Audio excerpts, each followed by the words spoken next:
investigaciones sobre el turtupulín. Y antes de empezar,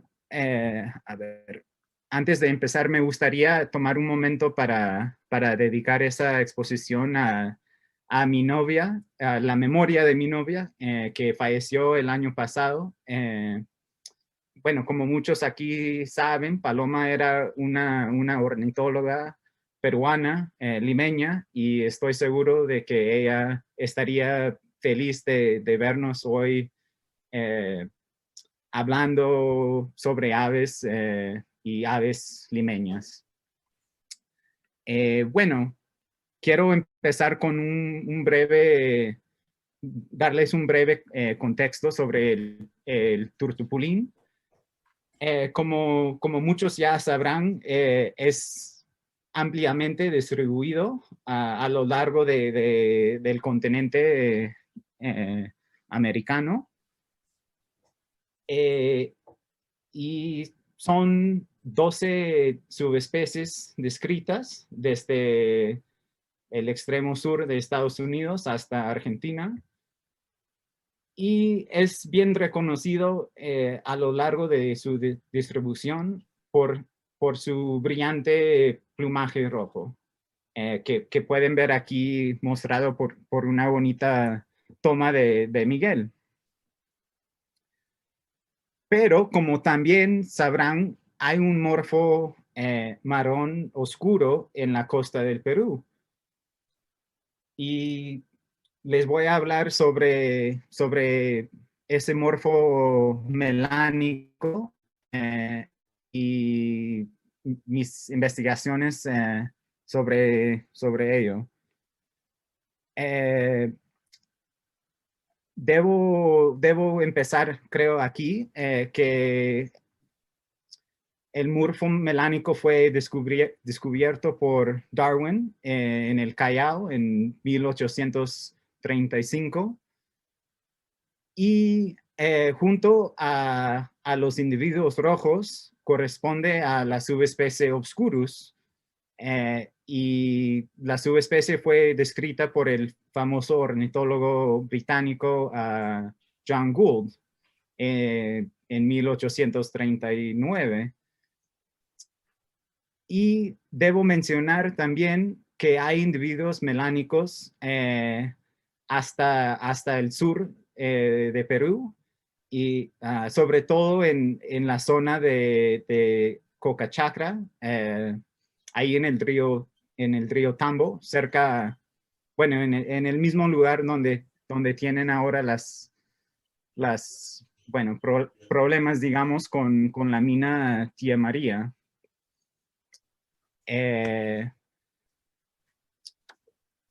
Bueno, yo no soy para nada, soy el primero por tener interés en el turtupulín melánico y ha habido unos estudios previos. El primero fue un muy interesante estudio hecho por Gabriel Bayón y fue el primer estudio detallado que estimó la frecuencia de los morfos rojos y melánicos en todo Lima. Y lo que encontró fue que el morfo melánico abunda sobre todo en las zonas urbanas. Y luego en el 2012 salió una publicación de Hein van Grauw del Museo de Historia Natural en Inglaterra y el peruano Sergio Nolasco. Y ellos, bueno, Sergio había hecho unas observaciones en Lima prestando atención a las parejas del turtupulín y anotando el color de cada miembro de la pareja. Y lo que encontró fue que los turtupulines parecían no tener emparejamiento selectivo, por decir que los rojos no siempre forman pareja con otros rojos y melánicos con otros melánicos. ¿Y vamos a salir con sol? Oye, no. Si quieren, damos una vuelta. Y Un bueno, momento, ya. un momento, vamos a silenciar a quien nos está interrumpiendo. Ella. No, sin problema, sin problema. Bueno, existen varias hipótesis para explicar la presencia y la distribución del morfo melánico en Lima. Y bueno, uno de los primeros que quiero mencionar es lo del doctor O'Neill. Y recuerdo bien cuando me lo contó una tarde en Miraflores y bueno, me lo contó medio como, no sé, casi chiste, no sé, pero su idea era que los niños limeños andando con sus ondas le gustarían cazar los bonitos machos rojos y por eso hubo selección contra rojos en Lima. Bueno, no sé qué tanto tiene que ver, pero de todas maneras es una hipótesis que se puede probar, ¿no? También otros han hablado de una hipótesis llamado melanismo industrial. Y la idea viene del famoso ejemplo de la polilla moteada en Inglaterra, donde evolucionó un morfo melánico en respuesta de la polución industrial que había en Inglaterra.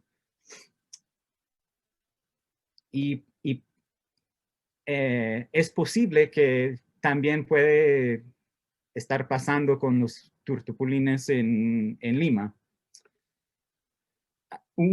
Otra hipótesis interesante viene de un ornitólogo llamado Jeb Burt, que estudió no en los turtupulines, pero en otras aves, las bacterias que llevan en sus plumas. Y lo que encontró fue que son unas bacterias que pueden degradar las plumas de aves. Y también encontró que plumas melánicos, o sea, plumas con más contenido de melanina, resisten mejor la degradación por las bacterias. Entonces, es otra hipótesis para explicar la alta frecuencia de melanismo en los turtupulines. Y puede haber otras hipótesis también, tal vez algunos de ustedes tengan algunos y estaría feliz de oírlos luego, si me quieren contar. Y ahora, bueno, quiero simplemente como contar una pequeña historia de cómo empecé a pensar y querer estudiar los turtupulines. Y bueno, siendo de Nuevo México, yo, bueno, crecí en la chacra de mis papás, acá en una zona rural. Y la verdad, la primera ciudad grande que conocí fue Lima, cuando tuve el privilegio de viajar a Perú con mis papás en el 1999.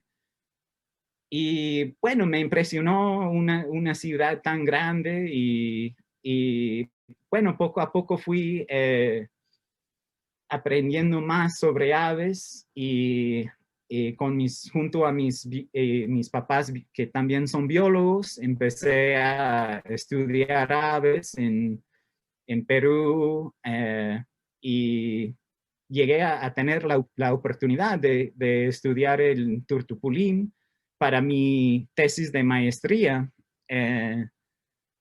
que hice en la Universidad de Nuevo México. Y mi tesis, bueno, aún no se lleva a cabo, pero espero que sea publicado pronto los resultados de mi tesis. Pero mi tesis trató de contestar las siguientes preguntas que voy a ir repasando una por una. Y la primera es, bueno, simplemente, ¿cuál es la base genética del melanismo? Y el melanismo, como muchos ya saben, es simplemente una condición de elevadas concentraciones del pigmento melanina, como pueden ver aquí en el ejemplo de los cuyes. Y es observado frecuentemente en animales. Y con muchos estudios previos, sabemos que el melanismo es causado por mutaciones en muchos diferentes genes. Pero uno de los más importantes genes y más estudiados es el MCR1, que es el receptor de melanocortina 1. Y como acabo de mencionar, es un gen y controla la producción de melanina. Y mutaciones en ese gen causan tanto melanismo que albinismo en muchas especies. Y lo que estoy mostrando aquí es la proteína que produce el gen. Y todos los círculos los circulitos son aminoácidos. Y cada uno que esté a color negro o gris es una mutación que causa melanismo en alguna especie. Y sabemos que estas mutaciones pueden ser deleciones, o sea, mutaciones que remueven unos cuantos aminoácidos, como en estos ejemplos aquí. Pero también pueden ser mutaciones simples que simplemente cambian un aminoácido por otro, como en estos ejemplos acá. Entonces, sabiendo eso, yo quise saber si variación en ese gen explica los morfos que vemos en el turtupulín.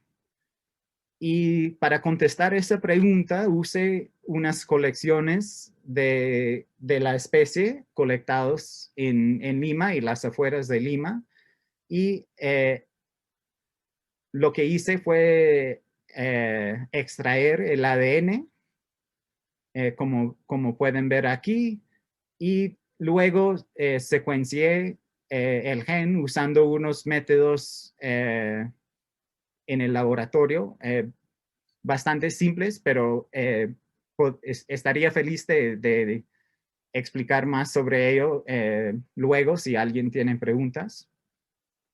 Y lo que encontré fue que una simple mutación no sinónima, por decir una mutación que cambia el aminoácido, está perfectamente asociada con el morfo del plumaje. Y como pueden ver acá en la tabla, todos los individuos rojos tenían un genotipo. Todos los negros, o sea, digamos los puro negros, tenían otro genotipo, y los individuos marrones con manchas rojas, o sea, intermedios en su fenotipo, eran heterocigotos, por decir que tenían un alelo de cada uno. Y sabiendo eso, me facilitó genotipificar individuos en el ambiente sin tener que secuenciar sus genes, ¿no? Y aproveché, bueno, debo mencionar aquí que es muy interesante que es la misma mutación en turtupulines que causa melanismo en varias otras especies como ratones, los mieleros, el banana squid y ciertas otras aves. Y usando esa información o aprovechando de esa información sobre la base genética, yo pude genotipificar individuos por solo ver su plumaje. Y quise saber qué es la distribución de melanismo en Lima. Y lo que hice fue hacer observaciones a través de la ciudad, tanto Lima metropolitana, que los tres ríos, las tres cuencas que bajan a la ciudad, el río Chión, el río Rímac y el río Lurín. Y se infirió genotipos y sexos basados en la coloración del plumaje. Y al final se observó alrededor de 700 individuos, y la mayoría rojos, pero unos casi 100 melánicos con manchas rojas, los heterocigotos, y unos 100 melánicos, o sea, puro marrón, y también unos 50 melánicos que no se pudo genotipificar porque no fueron observados con suficientemente detalle. Y aquí en el mapa pueden ver el muestreo que hice, y cada punto es un individuo, y los colores se refieren a los genotipos. Y se descubrió que la frecuencia de melanismo es alta en Lima metropolitana y baja en las cuencas superiores del Chión, Rímac y Lurín. Y eso es básicamente lo que había encontrado Gabriel Bayón. Y bueno, también se debe mencionar que hay una gradiente en la frecuencia de melanismo a través de la interfaz urbano-rural. Y eso puede implicar unas interesantes cosas. Y bueno, yo quise estimar ese gradiente, o sea, qué tan rápido cambia la frecuencia de melanismo a través de la interfaz urbano-rural. Y lo que encontré es que la frecuencia de melanismo cambia bruscamente de cerca de 50% a menos de 10% a través de unos 1 o 2 kilómetros. Y un cambio tan marcado sugiere que algún tipo de selección natural favorece a los melánicos dentro de las zonas urbanas de Lima y no en las afueras de Lima. Entonces, mi conclusión era que selección natural parece mantener el morfomelánico a altas frecuencias en la ciudad de Lima, a pesar de que los los rojos y negros no encuentran barreras que los limitan dispersar entre Lima y Chosica, por ejemplo. También, bueno, después quise saber un poco más o intentar entender un poco más de la historia que cuentan las frecuencias genotípicas y si ellos pueden indicar algo sobre fuerzas evolutivas. Y lo que hice fue comparar las frecuencias genotípicas observadas a frecuencias esperadas, predichas por un simple modelo genético que se llama equilibrio de Hardy-Weinberg. Y básicamente es un modelo simple, sin selección natural o sexual, sin selección de cualquier tipo y sin emparejamiento selectivo, es decir, emparejamiento aleatorio, al azar.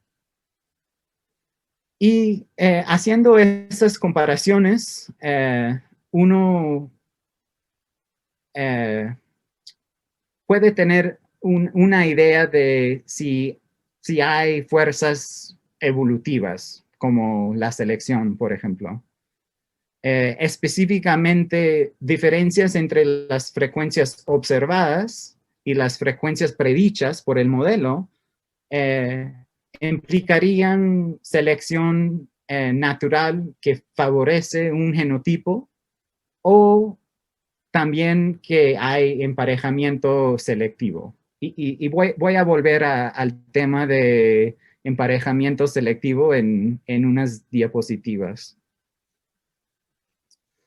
Lo que encontré fue que todas las subpoblaciones no corresponden a las predicciones del modelo Hardy-Weinberg. Y específicamente habían menos heterocigotos que esperado. Y esa falta de heterocigotos sugiere específicamente emparejamiento selectivo. Una otra pregunta que tuve era si el ambiente oscuro de Lima podía explicar la distribución de melanismo. Y como todos que han estado en Lima saben, Lima tiene un clima curioso, afectado mucho por la nubosidad costera y las neblinas, las garúas que la acompañan. Y también un cierto nivel de contaminación del aire. Y estos factores hacen que en ciertas épocas Lima tiene un ambiente oscuro. Y eso tal vez puede tener algo que ver con la distribución del melanismo.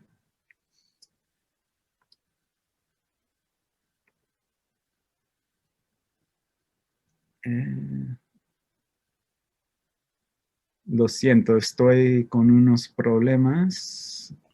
No te preocupes. Por una razón seré el... Ya. Ahí Espero está, que y vuelves ahora a compartir. listo. O sea... Creo que tienes que volver a compartir. listo, gracias. Lo siento, no sé. Lo Ah. seré sin querer, creo. No hay problema, pero está bien porque estábamos atentos. Listo. Bueno,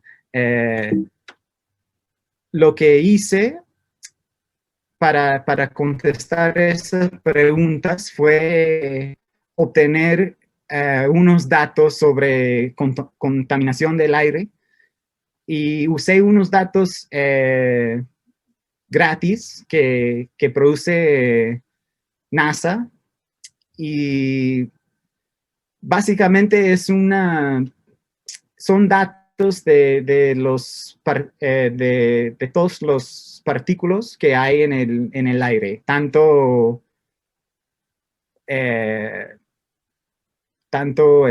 polvos que los resultados de quemar cualquier tipo de madera o combustible. Y yo bajé esos datos y hice un promedio anual para incluir en unos modelos que voy a describir en un momento. También bajé unos datos sobre la fracción de tiempo que está nublado sobre un punto en Lima. Y esos datos tienen una resolución espacial de 5 kilómetros, o sea, no muy alta resolución, pero como pueden ver en el video, demuestran muy bien la variación en nubosidad durante el año, donde los colores más intensos, más negros, indican una mayor fracción de tiempo con nubes.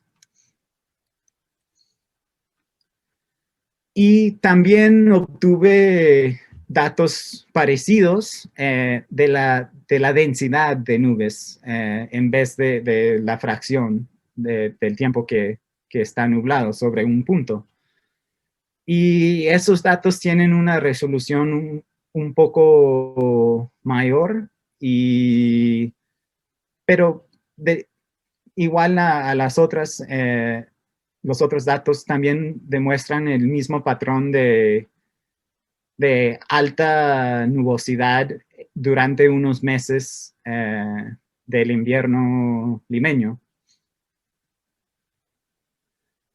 Y yo usé unos modelos específicos para casos de correlaciones entre variables geográficas. Y esos modelos corrigen la no independencia espacial entre datos geográficos. Por decir que dos puntos cercas van a tener un valor de nubosidad muy parecido solo porque se encuentran cerca. Y hay que controlar esa no independencia en el modelaje. Y bueno, lo que encontré fue que ambas variables, nubosidad y contaminación, estuvieron positivamente correlacionados con la frecuencia del morfomelánico, pero el mejor modelo incluye solo nubosidad como un predictor significativo. Y eso es importante, o es importante tener en cuenta que la contaminación del aire puede estar hoy en día correlacionado con la frecuencia de melanismo, pero la contaminación del aire no puede explicar la presencia histórica del melanismo, porque sabemos que el morfo melánico existía antes de que Lima era una super ciudad con mucha contaminación. Y eso eso se puede ver con las colecciones de historia natural, donde hay por lo menos 42 especímenes que documentan el melanismo antes de 1940. Y es importante también tener en cuenta que la nubosidad de Lima o en Lima no es una novedad. O sea, probablemente ha sido afectado por la neblina costera por muchos años o siglos. Y sabemos que por lo menos ha sido nublado desde la fundación de Lima por Pizarro. Y dentro de mis investigaciones yo encontré ese artículo donde hablaba de la leyenda de la fundación de Lima y me pareció interesante porque cuenta que la gente local, los pobladores de Lima, sabían lo nublado que era la zona y curiosamente cuenta que el cacique de Pachacamac le sugirió a Pizarro fundar la ciudad de Lima en la cuenca del Rímac, sabiendo que los castellanos iban a sufrir de la alta humedad y neblina que existe ahí. Y bueno, ahora finalmente quiero hablar acerca de la última pregunta que tuve en mi tesis, que se trata de emparejamiento selectivo. Y para contestar esa pregunta, yo durante las observaciones que hice, yo anoté todas las parejas que encontré y noté el genotipo de cada individuo de la pareja.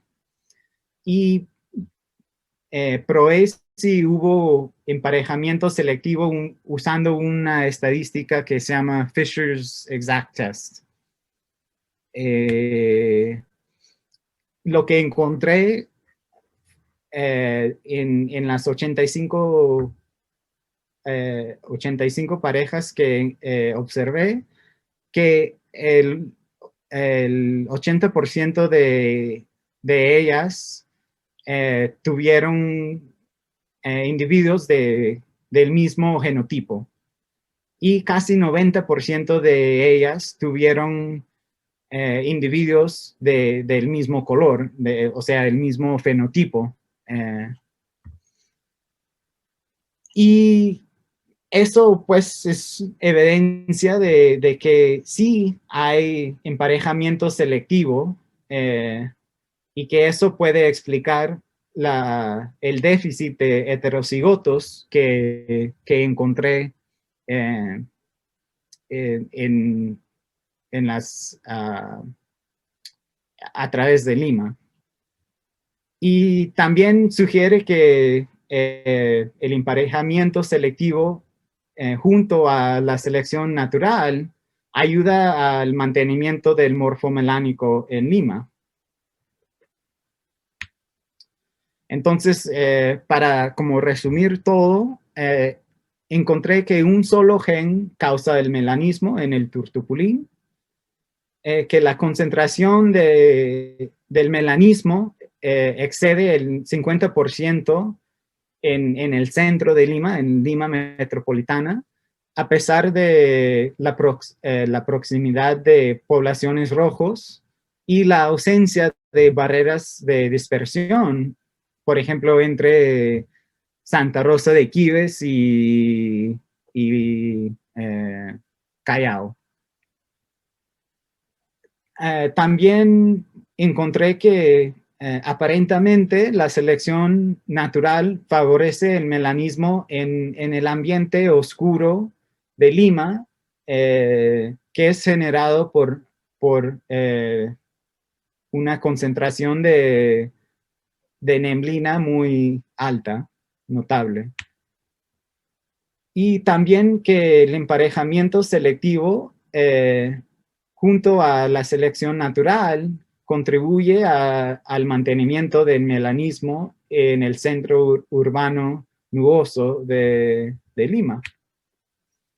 Entonces, en total, es un aparente caso de melanismo industrial, lo siento, el aparente caso de melanismo industrial es una coincidencia de la historia humana y natural. Y como ya dije, la selección natural y sexual actúan en conjunto para mantener el melanismo sin barreras físicas al flujo de genes en Lima. Y quise poner aquí, antes de terminar, como unas ideas que tengo para seguir con ese estudio en el futuro. Y uno de ellas es secuenciar genomas completos que me permitiría estimar la edad del morfomelánico, algo que sería interesante hacer para saber cuándo evolucionó ese morfo en Lima. También, si se pueda, algún día me gustaría medir niveles de bacterias en el plumaje para probar esa hipótesis de las bacterias que degradan plumas. Y me interesa mucho también colaborar con la gente, los investigadores en Lima que hacen aniamiento para tal vez poder estimar y comparar supervivencia de los rojos y melánicos para simplemente saber si los melánicos viven más tiempo que los rojos en Lima, que pues sería algo interesante hacer para probar esa hipótesis de que hay selección que favorece los melánicos. Y también sería interesante seguir parejas a través de varios años para estudiar con más detalle el emparejamiento. Por ejemplo, un individuo siempre forma pareja con un individuo del mismo color, o puede ser que un rojo macho un año forma pareja con una hembra roja y el otro año con una hembra melánica, ¿no? Y un estudio así pues daría más claridad a lo que pasa con el emparejamiento selectivo. Y ahí les dejo mi correo si tienen algunas preguntas que no tengo tiempo para contestar hoy, o si tienen otras ideas, o si les gustaría tal vez colaborar en algún proyecto con los turtupulines. Sería muy interesante oír de ustedes. Y debo agradecer a muchas personas y instituciones, como mi asesor de la maestría, el doctor Witt, por supuesto el doctor Valky, mi viejo amigo y nuevo mexicano, el Enrique Montaño, que ayudó con los datos de NASA. Mi querido amigo Walter Vargas, que ayudó y colaboró muchísimo en durante la fase de observar individuos a través de Lima. Y el doctor Dickerman, que financió unas partes de la investigación.